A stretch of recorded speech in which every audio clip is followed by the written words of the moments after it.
When Olivia Bennett accepted the night shift position in the long-term coma ward, she had no idea her life was about to collide with a miracle. At 26, she was one of the youngest nurses in the hospital, known for her gentle hands and a patience that came from years of caring for her sick mother. Her co-workers admired her, though some couldn't understand why she worked extra shifts without complaint. But Olivia's heart had always been wired differently. On her second week in the coma ward, she was assigned to room 407, a private suite reserved for a man whose wealth could probably fund the entire hospital for decades. The brass plate on the door read, "Henry Blackwell, a critical condition." Olivia knew the name. Everyone did. He was the untouchable real estate tycoon, the kind who appeared on magazine covers and donated millions to causes that made headlines. But now he lay pale and still, a man whose achievements meant nothing inside the quiet hum of machines keeping him alive. She entered the room softly,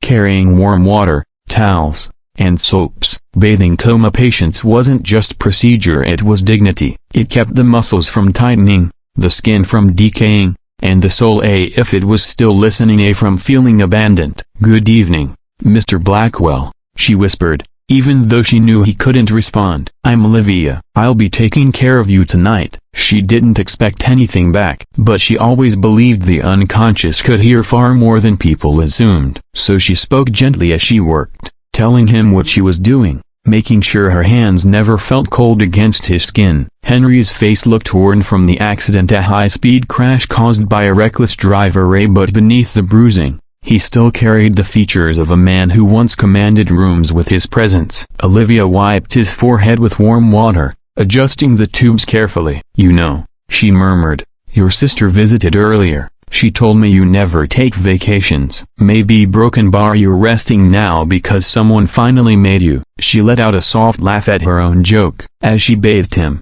she noticed his hands, rough, calloused, surprisingly worn for a billionaire. It made her realize something. Money didn't erase humanity. It didn't erase pain. It didn't prevent fate from striking anyone down. When she finished, she brushed his hair gently, noticing it still held the faintest scent of the cologne the staff said was shipped from Europe every month.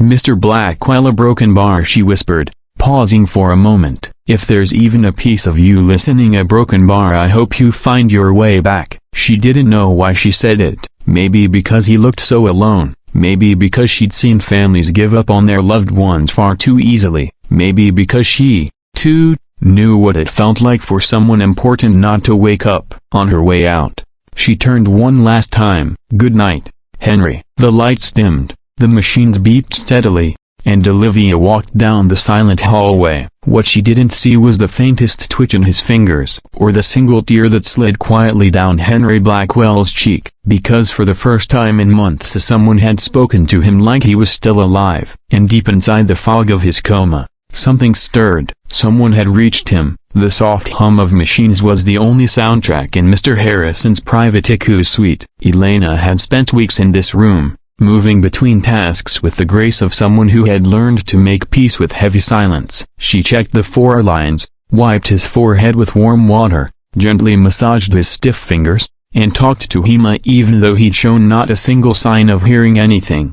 But on that particular morning, something felt different the moment she stepped inside. Maybe it was the way sunlight pushed courageously through the half-closed blinds. Maybe it was the slight shift in the air, like the room was holding its breath. Or maybe it was something deeper, an intuition nurses often develop after spending years caring for bodies that no longer speak. Elena walked closer and noticed his right hand.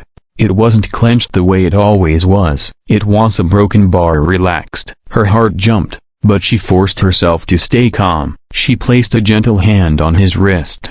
"Good morning, Mr. Harrison," she whispered. "It's bath time again. I know you don't like the cold water, so I warmed everything up for you." She always spoke to him like he was awake because it felt wrong not to. People deserved to be treated like people, conscious or not. Besides, she had read enough stories about coma patients who later remembered the voices that stayed with them through the darkness. Today, as she spoke, she imagined his eyes opening. She imagined him blinking up at her, confused but alive. Wishful thinking. She scolded herself. She gathered warm towels in a basin and began wiping his face. She did it slowly, almost ritualistically, as if each stroke might bring him closer to life. His skin was warm and not feverish, just a broken bar normal. She couldn't remember the last time his temperature had felt this stable. She moved to his arms, talking softly while cleaning each finger, each joint, like she was reminding his body how to exist in the world. "You know,"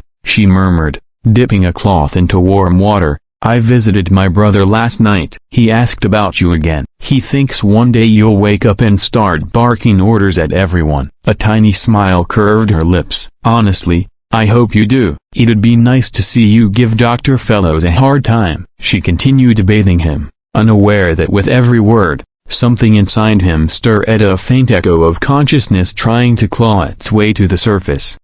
About halfway through, she got an idea. Her brother had given her a small Bluetooth speaker to keep in the room. "Play music for him," he had said. "Maybe the right song will trigger something." So she connected her phone and pressed play. A slow, emotional piano track filled the room. It was peaceful, warm, almost nostalgic. She glanced at Mr. Harrison's face. "Nothing." Still, she kept going. "You know, no one really visits you," she said softly. "Your assistant came once, but she seemed more worried about the company than you. I don't know why, but I feel like you are lonely." Even before the coma, she took a deep breath. "You look like someone who's carried too much a broken bar for too long." She didn't expect a response. She didn't expect anything at all. But then his eyelid twitched. Elena froze. It was small, barely noticeable, but she'd been staring at his face for weeks, learning every still detail. She knew what she saw. Slowly, she leaned closer. "Mr. Harris, a broken bar? If you can hear me, try moving again." Silence. Maybe she imagined it. Maybe she was projecting something she desperately wanted to see. She shook her head and resumed her work. "It's okay. Healing takes time." She placed a clean towel across his chest and began wiping his torso. That's when her fingers brushed against something unusual, a faint movement beneath the ribs. A breath, a deeper one than usual. Her pulse spiked. She watched his chest rise, fall, and rise again, not mechanically, not shallow, but with intention. "Mr. Harrison," she whispered, stepping closer. Nothing, no twitch, no sound. Was she losing her mind? She kept bathing him, carefully turning his body to clean his back. His muscles felt less rigid than before, softer, more reactive, like life was quietly slipping back into them. Once done, she wrapped him in warm blankets and gently combed his hair, as something she did every day although no one asked her to. "It makes you look like yourself," she said with a smile. "Not like someone the world forgot." She glanced at the beard starting to grow in. He'd always had a clean, shaven face in the pictures she saw online. Now he looked older, more vulnerable. "You have a good face," she murmured, "a kind one. I wish you'd open your eyes so I could see what they look like." She didn't know why she said that. She didn't know why caring for him felt different than caring for other patients. Maybe because she saw humanity in him, or maybe because deep down, she felt like he was listening. She stepped away to change the water basin when a soft, rasping sound made her freeze. A sigh, not mechanical, not involuntary, a sigh that belonged to someone in a broken bar waking. She turned so fast she nearly dropped the basin. Her eyes locked on him. His fingers moved, not a twitch, actual movement. Then, slowly, painfully, his eyelids fluttered. "Mr. Harrison," she gasped, rushing to his side. "Can you hear me? It's Elena. You're safe. You're in the ICU." His eyelids struggled again, then opened a sliver, just enough for her to see a glint of hazel beneath. Her heart lodged in her throat. "You're waking up," she whispered, her voice trembling. "You're actually waking up." His lips parted, dry and cracked. "So broken bar, soft to broken bar," he croaked. Elena leaned in. What do you need?" His chest rose unevenly. "Soft to broken bar voice, a broken bar," he whispered. Her breath caught. He had heard her. All those days, of those hours of talking to him, comforting him, telling him stories, a broken bar. He'd heard everything. Elena's eyes filled with tears, but she forced herself to stay steady. This was critical. He needed calm, stability, reassurance. She took his hand gently. "I'm right here," she whispered. "You're not alone." His eyes fluttered open a little wider. He searched her face like he was trying to remember something important. Then, with surprising clarity, he whispered, You brought me back a broken bar. Her throat tightened. No,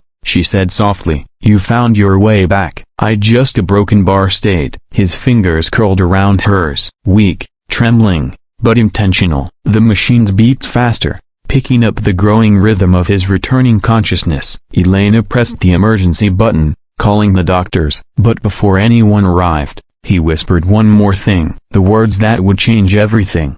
Don't a broken bar let a broken bar take me broken bar. Her eyes widened. Who wants to take you? But he didn't answer. His eyes closed again, and not in relapse, but in exhaustion. He was conscious, alive, returning, and Elena, breathless and trembling, realized this miracle was only the beginning. When Elena rushed out of room 407 to call for help, her heart was pounding so fast she could feel it echo in her fingertips. She had witnessed recoveries before, real minor muscle flickers, sudden blinks, incoherent murmurs, but these a broken bar. This was different. Mr. Harrison wasn't just responding, he was returning. By the time the doctors arrived, the machines were alive with data, beeping in unfamiliar rhythms that made the nurses whisper. Dr. Fellows came in, eyes wide, disbelief etched across his face as he took in the readings. Has a broken bar stabilizing, the doctor said, almost in awe, his brain activities spiking. This shouldn't be possible this fast. Elena stepped back,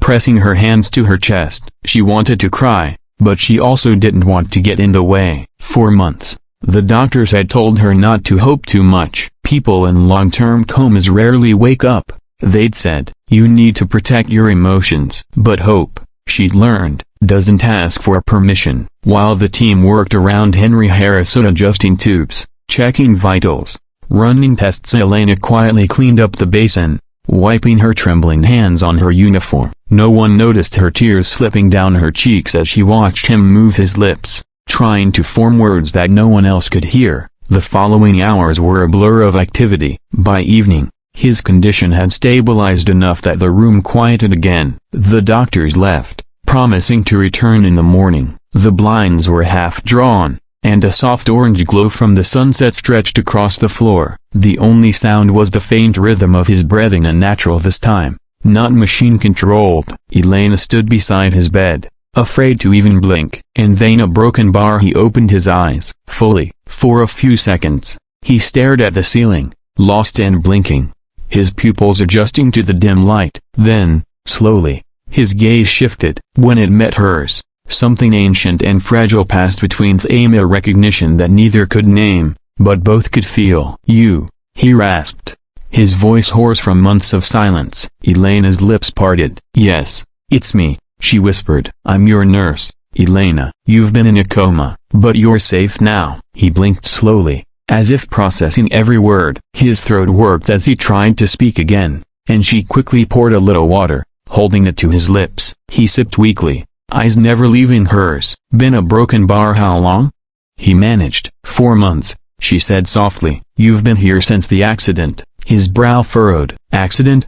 You were driving home one night. Another car ran a red light. He stared at the ceiling again, face tightening. I remember a broken bar. Lights, a broken bar, then a broken bar, nothing. His voice trailed off. Silence filled the space between them, heavy but intimate. Finally, he turned his head toward her again. I heard you, he whispered. Her breath caught. What? I heard your voice, he said, each word slow and deliberate. Talking to me, broken bar, singing sometimes. I wanted to a broken bar, answer a broken bar, but I couldn't. Tears welled in Elena's eyes. She didn't move. She didn't even breathe. He continued, his tone faint but full of emotion. I thought I was dreaming. Everything was dark, empty, a broken bar, but then there was this voice, soft, kind, real. It made me want to fight, to come back. Her lips trembled. You mean you actually heard me? He gave a weak smile. I wouldn't be here if I hadn't. She looked down, trying to steady her heartbeat. For months, she'd come to his room out of duty and something more, a quiet belief that human warmth could reach even through the deepest sleep. Now she knew she'd been right, but as her joy grew, a shadow passed through his expression. Elena, he whispered, gripping her wrist weakly. They'll come. Don't let them a broken bar. She leaned closer. Who? He swallowed hard, eyes darting toward the window as if he saw something she didn't. My company. My lawyer, a broken bar. They were fighting over control. I signed nothing. They think I'm gone. Elena froze. She'd heard the rumors that Harrison's empire had fractured after his accident, that board members were already selling assets, but she'd never imagined it was this bad. He closed his eyes, exhausted. Don't let them near me, please. I won't, she said softly, squeezing his hand. You rest, I'll handle it. And she meant it. The next day, the news broke. Millionaire Henry Harrison miraculously wakes from coma. Journalists flooded the hospital gates. The staff had to sign confidentiality agreements. And while the world buzzed with curiosity, Elena became his anchor. She fed him soup, helped him walk, spoke softly when the flash of cameras outside rattled him. But one afternoon, something unexpected happened. A woman in an expensive suit walked in with two men in tailored black coats. I'm his legal counsel, she said briskly. We'll be moving Mr. Harrison to a private facility immediately. Elena straightened. That's not what the doctors advised. He's still in critical recovery. We appreciate your concern, nurse, the woman interrupted coldly. But this is a private matter. He belongs under his company's medical supervision. Elena clenched her jaw. Belongs. The word stung. Before she could reply, a faint voice spoke behind her. She's right, Henry said from the bed, his voice steadier now. I'm not leaving. Not yet. The woman froze. She hadn't expected him to be conscious enough to speak. Sir, she began carefully, you've been declared medically incapacitated. The board The board, he interrupted, eyes narrowing, is about to be very disappointed. He gestured toward Elena. She stays. Everyone else out. The two guards hesitated, but the authority in his tone, quiet yet commanding, was unmistakable. They left, muttering under their breath. The lawyer glared but followed. When the door clicked shut, Henry exhaled deeply. Thank you, he murmured. You have no idea what's happening out there. Elena gave a small smile. Then tell me. We'll figure it out. And he did. Over the next week, as his strength returned, he confided everything: how his partners had tried to seize control after the accident, how his signature had been forged on key documents, how his will had been quietly edited. Elena listened in silence. She wasn't used to being part of corporate warfare, but she knew what loyalty looked like, and this man had trusted her with his life before he'd even opened his eyes. One morning, he asked for her help. Elena, he said softly, I want you to make a call for me. There's a lawyer, David Lord, only him. He'll know what to do. She nodded. Of course. When she made the call, she had no idea she was setting in motion something extraordinary. Within days, Harrison's legal team arrived quietly, armed with documents and evidence. The news exploded. Again, a recovered CEO exposes fraud inside his own empire. The world watched as Henry reclaimed everything that had been stolen. But what no one saw was how he always asked for one nursey, his nursey, at his side through it all. When the chaos settled, he was discharged from the hospital. Elena helped him into his wheelchair, her heart torn between pride and sadness. You'll have a full-time nurse at home, she said softly. Someone from the private agency. He looked at her for a long moment. I don't want another nurse. She blinked. Sir, he smiled gently. I want you. Her breath caught. Mr. Harrison, I can't. You can, he said. You already saved my life. Let me return the favor. A silence settled between them, soft, genuine, unspoken. Finally, he added, you believed in me when I was just a heartbeat and a memory. Whatever comes next, a broken bar, I want you there. And in that quiet moment, Elena realized the miracle hadn't just been that he woke up. The miracle was that somewhere between despair and hope, between silence and song, two souls had found each other, a proof that even in the stillest places, life listens, a broken bar, and love remembers.